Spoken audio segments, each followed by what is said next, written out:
Democrats on the House Education and Workforce Committee are calling for a hearing on school shootings. They say the last time they had a hearing on school shootings, which they call a public health epidemic, was 5 years ago. They also write that since Sandy Hook school shooting, more than 430 people have been shot in more than 230 school shootings. Joining me now, one of the representatives calling for that hearing, Florida Congresswoman Frederica Wilson. Representative Wilson, good to see you. Thank you for being with us. We haven't had a chance, you and I haven't had a chance to talk since the shooting. I was down in Florida when it happened, after it happened, and the remarkable frustration on the part of the people of Parkland, the survivors of the shooting and the students, was that we don't want the normal thoughts and prayers stuff. We want something to actually change. Absolutely. It has ignited so much anger. And the children, I am so proud of them, how they have decided that they're going to be the drum majors for this parade. And they're just calling for action.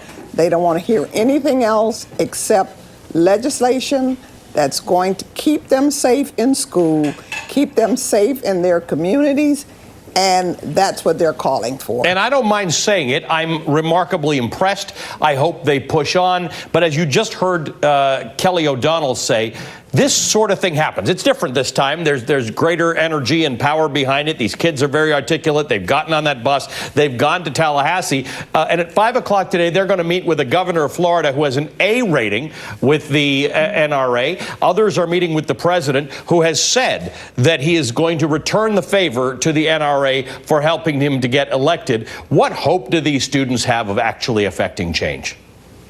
Well, I'm very optimistic this time. I think their voices is permeating through this nation, and I think people are listening. And I think that 80% of the citizens of this country are on their side.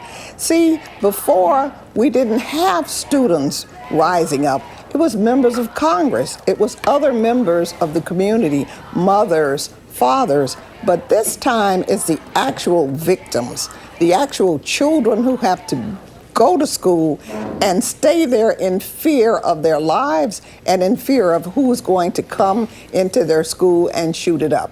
They have the experience, they have the voice, and they definitely have my respect. But do they have the votes? You are in Florida, one of the most accommodating states when it comes to the NRA and gun rights. It is cultural in so many parts of America, right? Maybe this is a cultural shift where these kids who've all grown up post-Columbine don't feel beholden to an amendment that refers to a time gone by. But for the rest of America, the message they hear when I talk about gun control, they hear we're taking your guns.